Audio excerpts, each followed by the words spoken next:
My name is Armando Cuellar Jr., President of the Weslaco ISD Board of Trustees. This board workshop is being conducted pursuant to Governor Greg Abbott's suspension of certain open meeting law requirements to the extent necessary to allow for telephonic and video conference meetings in response to COVID-19. Notice of this meeting has been posted online for at least 72 hours.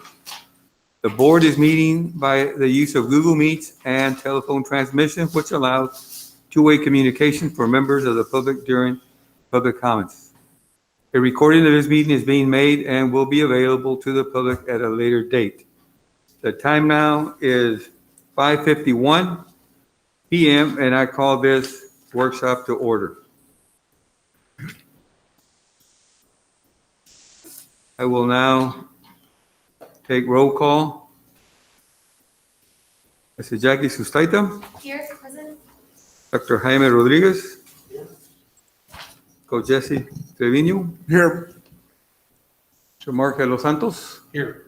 And we still don't have Mr. Nieto, although he may be coming later. Yes, sir. And Mr. Gonzalez acknowledged that he would not be attending. Yes, Mr. Okay. Go ahead. Let the record reflect that we do have a quorum, although it's not necessary for a workshop. So let's go on to item 2, public comments. No public comments. Item 3, discussion on forensic audit of district's finances and operations. Dr. Canales. Board trustees, good evening. So this workshop, the purpose of it is for you as trustees to discuss goals and other logistical information regarding the forensic audit, Coach Cuellar. And so we do have, we did discuss this briefly at a board planning meeting with our school attorney, Mr. Sepulveda, President Cuellar, and Mr. Gonzalez. We just about the importance of having goals and targets and having this workshop to define those and get an idea with timelines as we move forward with the contract. So this discussion is for you, Board of Trustees.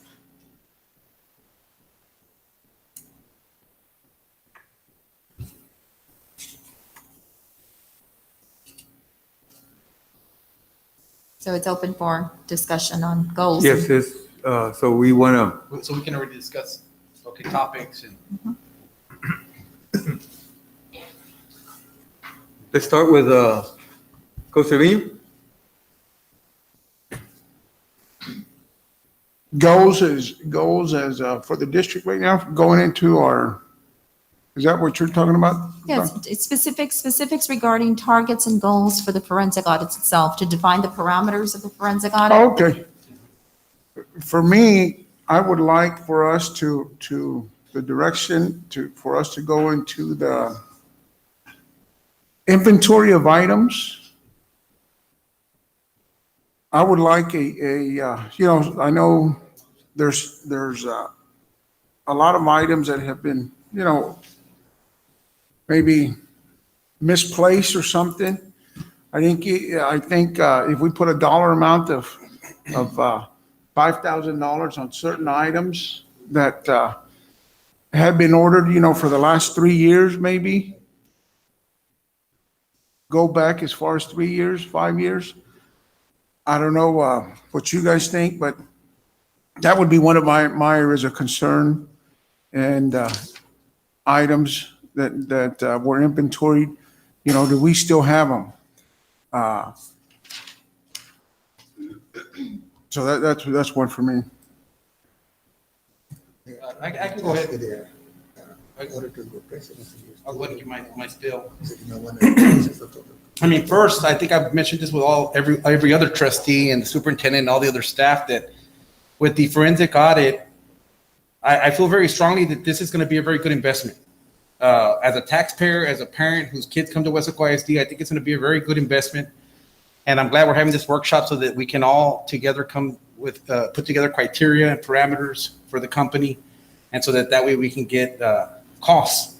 But I think it's a very good investment because it's an independent external evaluation that's not political, it's not biased, and it'll give not only ourselves as the board, but also the public a clear picture of where our district stands. My whole entire goal with this is to see results come back negative. That's what I'm hoping for. But if there is discrepancies, they can be addressed. And like I said, there's nothing wrong with evaluating yourself or evaluating the organization and fixing small errors and gaps. And so that's why I picked certain criteria that I wanted to focus on. One, of course, was starting with organizational structure. That's something that I think I would like for them to review to see if it's effective, if it's adequate. The way our current structure is at the central office level, the district level, within the superintendent and the chain, and then the organizational chain below her, whether it's effective as far as communication, decision making, and whatnot. Is there lag times? Because that's what I've heard from the community as concerns, that sometimes when there's a decision that needs to be made at the lower level, that there's too many people that they have to go through for it to be effective, and sometimes these are time sensitive. So I would like that to be a review, because this company does have that capacity to evaluate that, and they have trained individuals that have that background. So organizational structure would be one, just to see, is it effective? Does it work properly? Or is there changes that need to be made? The district financial statements. In most cases, on average, we're a $200 million district. I know that the period of time that I would like to see is at the minimum 5 years. I'm looking at 18-19 school year and going back. And because if you look at that amount of money, that's almost $1 billion. And I think that we've seen the list of districts that have gone through this process, and some of these districts do it on a routine basis. It's something that they do periodically every 6 to 8 years, just to inform the community of where they stand and to show them that they've been operating appropriately. So the district financial statements, just looking at our local, state, federal dollars. Okay, local, state, federal dollars, and all funding sources utilized for construction during that time period as well too. Looking to make sure that the procurement, our policies and guidelines were followed, the procurement process was followed, making sure that there is no conflicts of interest, and making sure that we've maximized our dollar. Yeah, the taxpayer dollar belongs to every single student. And so with every single purchase, with every single decision, we want to spend it like it's yours and make sure that you maximize it to a level where, we're going to see all this development, all these resources, all these buildings, all these repairs. And so that's why when I question certain things, like yesterday when we were questioning certain projects and whatnot, it's not to say that there's some underlying issue. It's just to make sure that we're questioning it. Is this the best price? Is this the best process? And are we maximizing the dollar for the taxpayer? So local, state, federal, and all funding sources utilized for construction, because in some cases, in the past years, it's not only been through bonds, but there's also been monies pulled from the general fund and whatnot. There's been tax notes. There's just different resources that have been used in the past. So that's why I'm wording it in that way. Another item that I'm looking at is background searches on vendors, making sure that we are equitable with everyone and that we're accessing the best resources, the best companies, and the best services out there. Making sure that we don't have any improper relationships between companies themselves, making sure that we don't have any relationships between district employees and companies, or even board members and companies. That's just something to review. And like I said, this is all based off of community concerns and also best practices, looking at previous forensic audits that other districts have implemented and utilized in their organization. The last one is policy and procedures for our staff. To say that hasn't been a red flag or questionable in some cases, to not say that, I would not be truthful. That's a community concern. Just to show the community we are utilizing all our policies, our procedures, all of our controls that are in place. All those are being utilized. All those are effective. All those are being utilized over every single year. And that Weslaco ISD, and I'll say this, I don't think it's appropriate for any district to have a negative stigma that you have to know somebody to get in, because what that does is that it's going to limit you from innovative, highly effective individuals from even bothering to apply.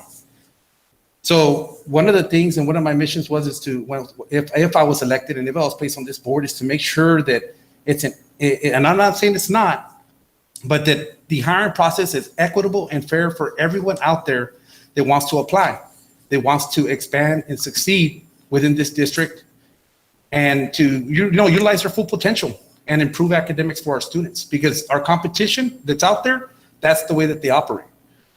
They go for the most highly qualified and experienced individuals to fall into those places, and they're highly effective.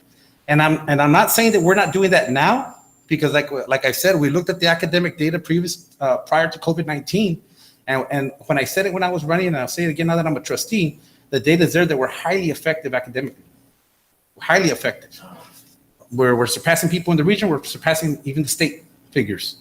So, but I just want to make sure that those policy, procedures, and controls have been in place, the hiring process is in place, that we're giving department heads, the superintendent, department heads, and campus administration full reign to hire who they need to implement within their departments and their schools, because at the end of the day, they're the ones that are held accountable. At the end of the day, they're the only ones that know their culture and climate. And so we want to make sure, I'm pretty sure, I'm not saying it's not in place, but I want to make sure that it is. And I think with the forensic audit, we can already establish that, and that'll be a clear report for the community as well, that that's already been taking place. And if it hasn't, then we can make the necessary adjustments. Review, and part of that also, that policy, procedures, and how we hire staff and whatnot, review job descriptions, qualifications, experiences. And I think those are main categories that I've seen and concerns that I've been receiving from the community as a whole. And so those are the topics that I'm interested in reviewing with the forensic audit. Thank you. Mrs. Statham? So my question is, because I'm looking at the agenda item and it says here, possible action to approve the engagement letter of the forensic audit. So are we here to talk about what we want on the forensic audit, or are we here to approve this? Right now we're talking about identifying our criteria so we can put it together, our scope of work, right? That's what I think. Okay, because is that something that we can just do personally with the auditors themselves and just talk to them about individually, personally, what we would want to do? Or is that something that we have to talk about right now? Yeah, basically, Mr. De Los Santos give a good summary of everything. So that's why I'm saying, it's a recap of what he said. So if we're here to approve, then I'm ready. Dr. Rodriguez? Mr. De Los Santos had a lot of good points, and at first when the forensic audit idea was brought up, not that I was against it, but as a business owner, looking back and getting more information as to what a forensic audit is, as I got some more info on it, it's a good idea, and I think, I think WISD, I think we're a great district.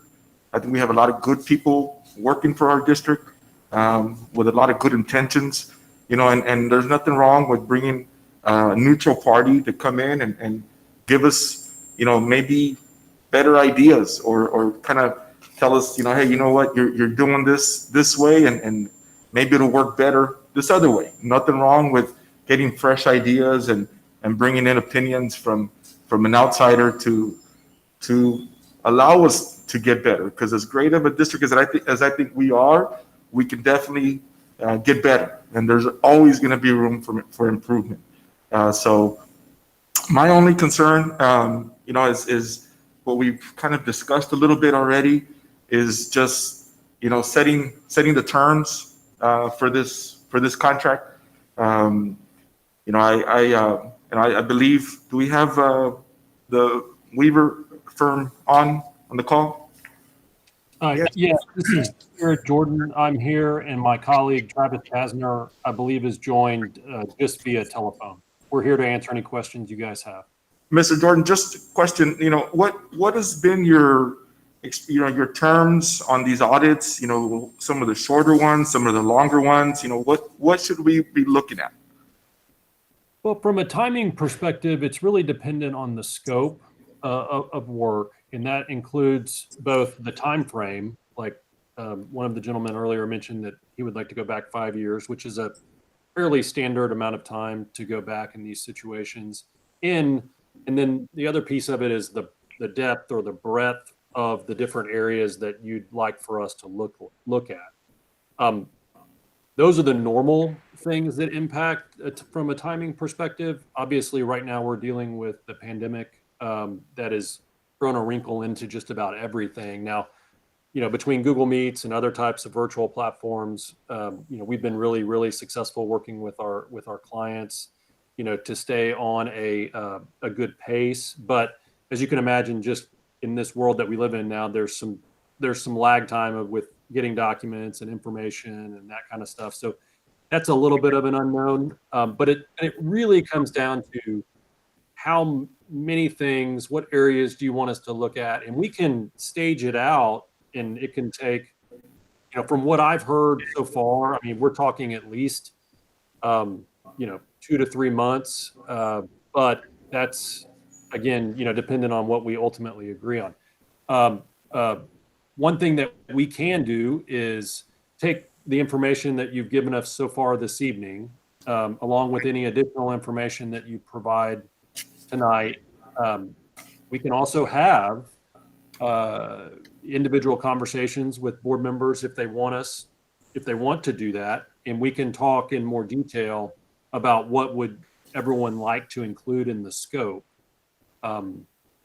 That's one option, and then we can present that scope to you and say, look, based on what we know now, here are all the areas that you'd like for us to look at, and have at that point a better sense of timing.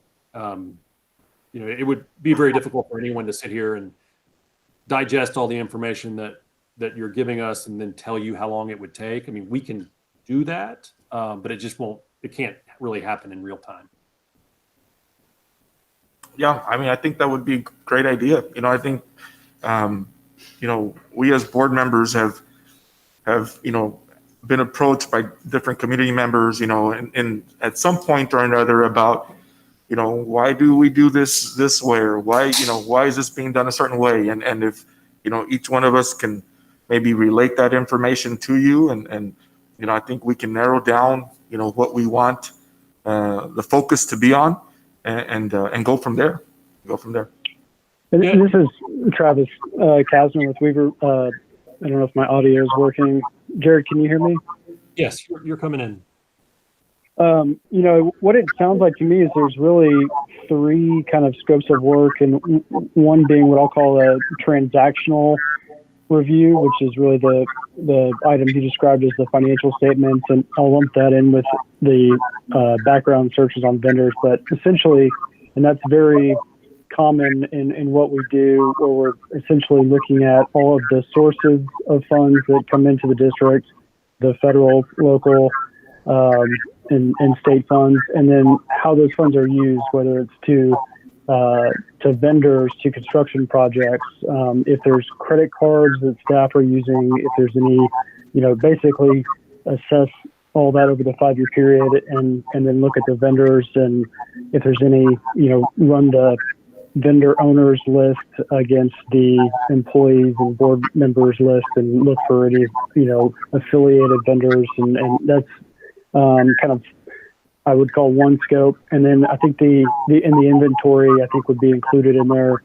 And then the organizational structure is kind of a separate scope. And then the third would be the policies and procedures. But, those are kind of envision 3 kind of separate work plans that can all be, as Jared mentioned, staggered, or we can kind of work to move them all forward at the same time.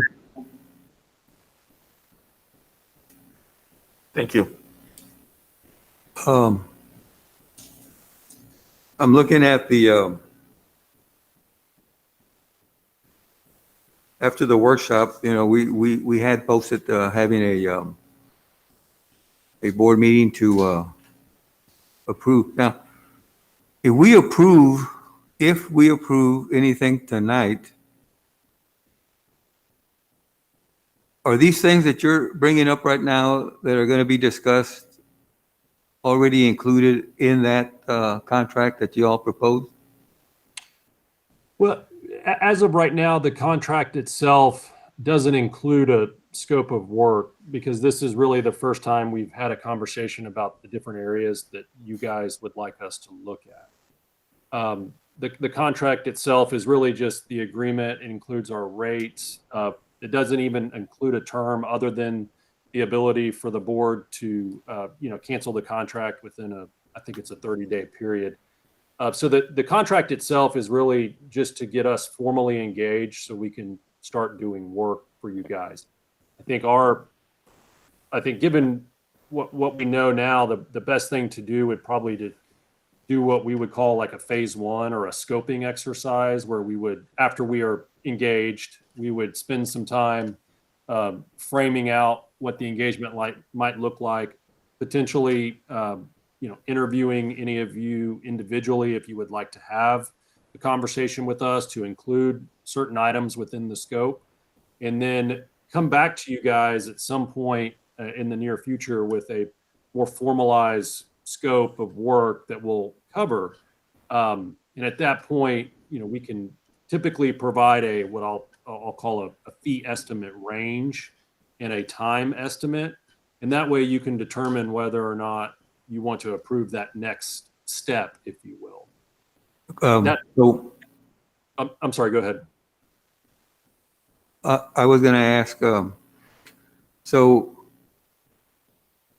the thing to do would be to get a starting point, and once we agree to getting this thing started, are we going to be able to draw a line, as to when that timeline will be, or is this going to be an open-ended thing, or?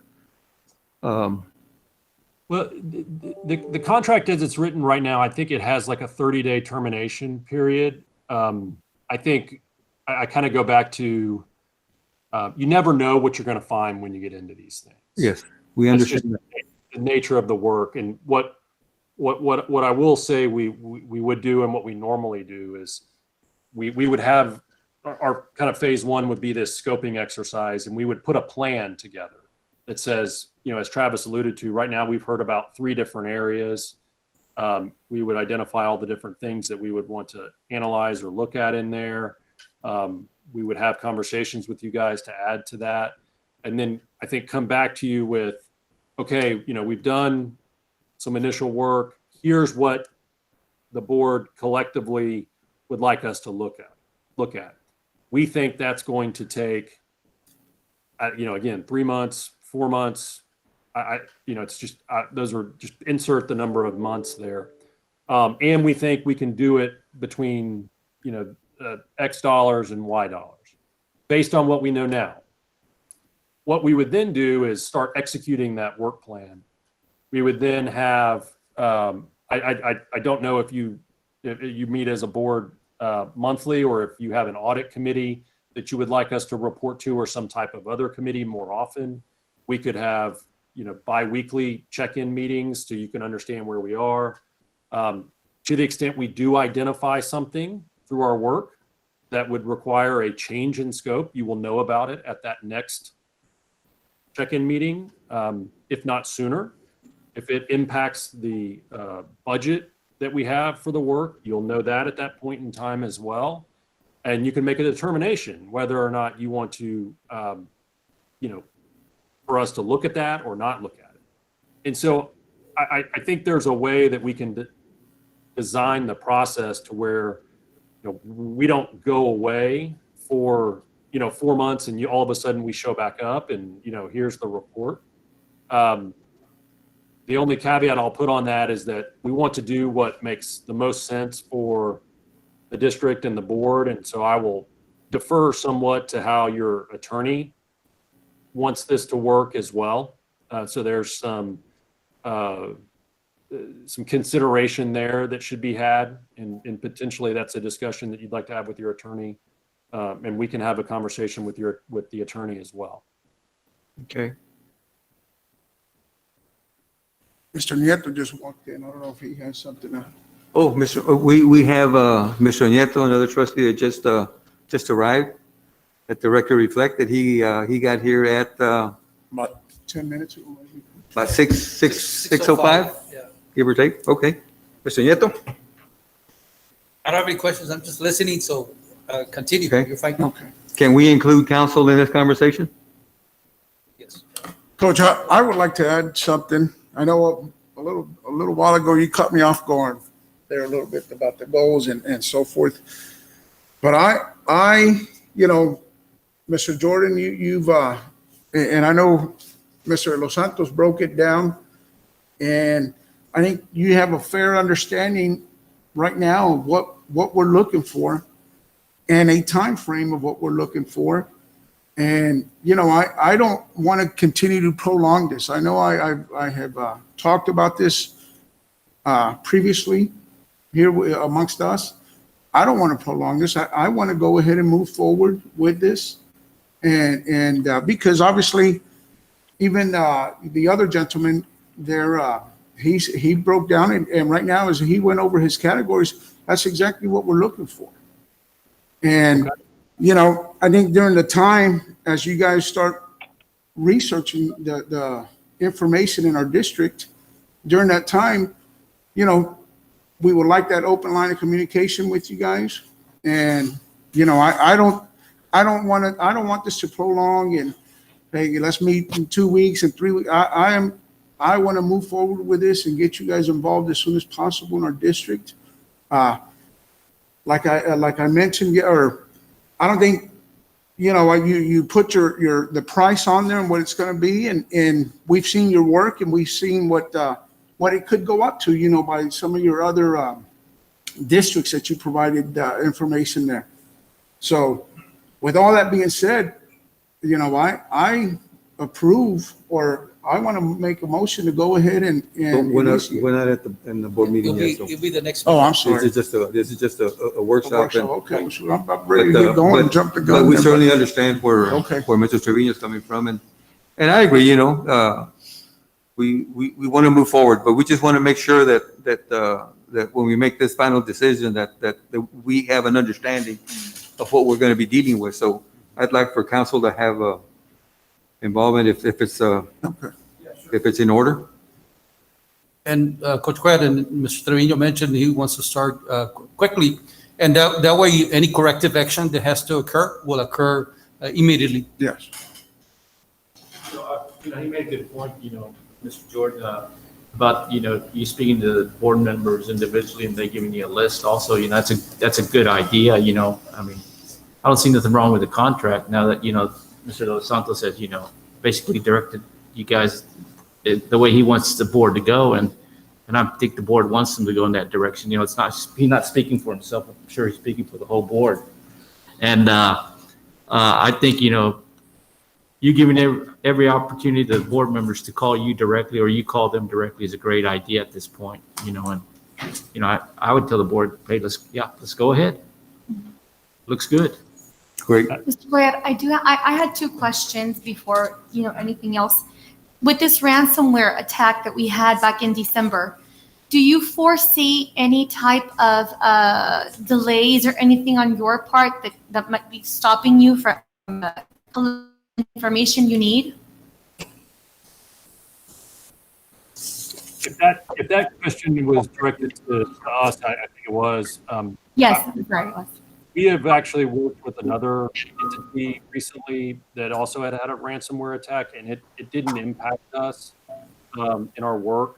You know, I don't think it will, but it's just one of the things that I can't give you a definitive answer, you know, sitting here today. We'll know pretty quickly if it does. Excellent. Okay. Another question, the second question I had, because a lot of constituents come to us and voice their concerns. Normally, in the other audits that you do in other districts, do you usually have employees that are being audited or investigated on leave while you're doing this investigation, or does it matter if they're there or not? What do you recommend, or what do you usually see? A lot of times when we do our investigations, the employee is already on leave or been terminated, and you know, our investigation is focused on if there's any criminal activity in addition to the grounds for termination is typically what we see, but that's not always the case, and sometimes we you know, may find something report to the board and maybe make a recommendation for, if there's something that's grounds for termination or something like that. I will say, and Travis is right. I mean, we've seen it a lot of different ways. If there is certain areas you would like us to look at, and maybe it involves current employees, that's something we should talk about individually. And we can design our work to ensure that we figure out the right way to further investigate. Okay, thank you. I had a question. Came to me because you brought up the ransomware and some of the issues we've been having with servers, but I know I've read a lot of reports that you all have created for different districts, and you all have the capabilities to identify any type of data, any type of electronic data manipulation. Those I know in some other previous reports, I know that you all have stated that you've noticed maybe certain things as far as certain system logins and questionable times or activity. That is something that we can address. You can't always address it. It often depends on the settings. And we've got a team of IT folks that know this better than I do. So this is the elementary explanation that sometimes it depends on the settings within your IT system and the servers, whether or not they're logging certain information. We can tell pretty quickly after we get in there what information is available and give you some advice fairly quickly on how much digging we think it makes sense based on the information that's available. Those are typically referred to as artifacts within the system. And so that is something that we can include in the scope, at least initially. I think that you had said, Dr. Canales, that all our files were as far as the business office, et cetera, were intact and fine, correct? Yeah, so Mr. Martinez from Right, the sir. servers. Yeah. Anything that was on, the way I understand it, Ms. Martinez, you can correct me, anything that was on a desktop on the computer, and the computer was found to, could have been lost. We have a few that could, but everything on the servers, is that the way you explained it, Ms. Martinez? Okay. I think it was only one department, right? You said that there was some what was it, Alio? No, not Alio. What department was it? You said that something was lost? I think it was the. Under the parent portal, The application. The application portal. Staff application portal, right? Yes, that's correct. Okay. It was only for the staff to apply for exam and get recommended. Oh, The applicant's certificate of approved, we have all that. all that in place. Okay. Let me add, there were two personal computers in the business office that were damaged Oh, by the attack. And the rest of the stuff, like Mr. Martinez said, Ali and all the other data that was not affected. Last night, we did mention when the auditor was here, some cash disbursements that we talked about that they could not get back, those 11 cash disbursements that he said were lost. So there Checks. are also other files other than the applicant portal that have been lost, Yes. correct? Yes, that was a list of disbursements. but he was talking about checks that were cut, right, sir? Yeah, no, the list of checks, right. They said that they have been approved in advance before we printed the checks. And we couldn't provide a copy because it was on the computer. So we did additional testing to make sure that those checks were run correctly, they were backup, paid to the proper person, so there was nothing wrong except the backup was not there. They mentioned it as a management letter, not as a finding. A recommendation, especially because of the cyber attack we had. Make sure you back up your files so you don't lose something else, basically. When you all cut checks, do you all have like the requisition purchase order process where those documents are attached to that? There's Yes. requisition of purchase order, then Requisition the checks becomes cut, purchase order, right. receipts. Yes, there are some other items that were mentioned that when they did not go through the purchase order process, there's a request for payment. Right. So, and that one has documentation.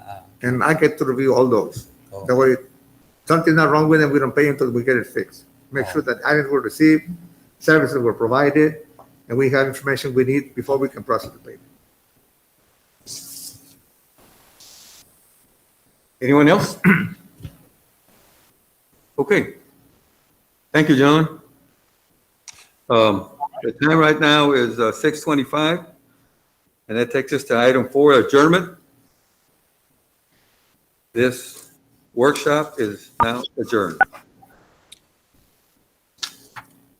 Now, our next item is the regular board meeting, or the special board meeting. Are we ready to start? Okay. Can I ask a quick question? Do you want us to stay on for this? Yes. Yes, sir. Might as well know what's going on. Okay. Good evening. My name is Armando Guerra Jr., President of the Weslaco ISD Board of Trustees.